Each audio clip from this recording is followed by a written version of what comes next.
वंदे पुरुषोत्तमम परम प्रेममय श्री श्री ठाकुर जी की वाणी। आलोचना प्रसंग प्रथम खंड से एकांश।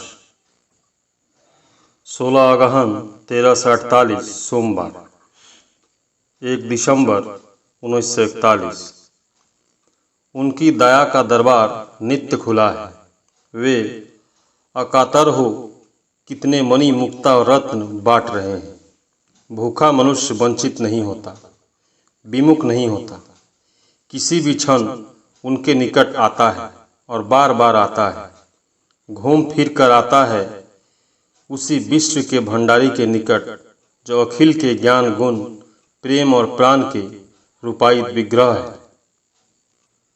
वीरेंद्र, यदि सद्गुरु ग्रहण करके भी कुछ नहीं करता है तब तो उसे कोई लाभ नहीं होता है। श्री श्री ठाकुर, दीक्षा ग्रहण करके चाहे जो जिस तरह चले, चाहे जो कुछ भी क्यों न करे, उसके दिल में एक द्वंद्व लगा ही रहता है। इतना तो लाभ है। शैलेंद्र दत्त, यदि ऋत्विकगण कदाचारी हो एवं साथ ही साथ दीक्षा भी दे तो उससे क्या लाभ होगा। श्री श्री ठाकुर, ऋत्विकों में 2 तरह के गुण होते हैं, एक युक्त और दूसरा सिद्ध। युक्त का अर्थ है अंतराशी, अनुरक्त, जो इष्टानुप्रांता। संचालन में जितना अंतराशी होता है वह उतना सफल होता है। सभी समान रूप से नहीं भी कर सके फिर भी आचार या रंग ढंग जिसके माथे में है, संचारण के समय वह रूप कुछ न कुछ प्रकाश में आता है, उससे भी कार्य होता है। किंतु दुराचारी होने पर अंतरस्थित दीपना निष्प्रभ हो जाती है। उस समय वह दूसरे के दिल को अच्छी तरह स्पर्श नहीं कर पाता है। प्रश्न, ऋत्विक पुस्तक को देखकर यदि कोई उसे अनुसरण करे, यदि किसी ऋत्विक के निकट अनुष्ठानिक भाव से दीक्षा नहीं ले तो उससे क्या काम नहीं चल सकता है। श्री श्री ठाकुर, उससे काम नहीं होता है। एक व्यक्ति से प्रेरणा संघात पाने की आवश्यकता है, वही असल चीज है। धुर्जटिदा, नियोगी किसी विषय में मनुष्य का अनुराग कैसे आता है। श्री श्री ठाकुर, जो जैसा सहजात संस्कार और प्रकृति लेकर पैदा होता है एवं उसमें जिसका पोषण अधिक होता है उसका वही प्रधान हो उठता है। इसलिए सिर्फ जन्मगत संस्कार रहने से काम नहीं होगा। उस संस्कार के उद्बोधन के लिए उपयुक्त परिवेश प्रेरणा होनी चाहिए। पारिपार्श्विक की ऐसी प्रेरणा तथा सुयोग सुविधा के अभाव में मनुष्य अपनी अंतर्निहित बहुत सी संभाव्यता के विषय में सचेतन नहीं हो सकता है। उसे मूर्त करने की तो बात बहुत दूर ही ठहरी। प्रफुल्ल, जन्म के विषय में शुक्राणु और डिंबाणु की क्रिया एवं अवदान की बातें समझ में आती है, किंतु बाहर के एक वायुभूत आत्मा के साथ शुक्राणु और डिंबाणु का संपर्क या संगति कहाँ है। श्री श्री ठाकुर, स्त्री की जैसी भावधारा एवं जिस प्रेरणा के द्वारा पुरुष स्त्री में आनत होता है, पुरुष का मस्तिष्क केंद्र भी उसी रूप में उत्तेजित होता है और उस समय ही उस भाव के सीमा में जितने आत्मा एकतानिक सूत्र में रहते हैं वे या उपस्थित होते हैं।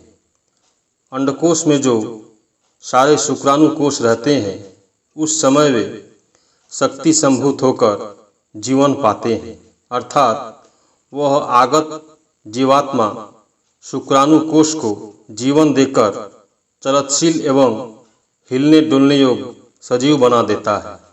उस समय मनुष्य के शरीर में एक आकुंचन का भाव होता है।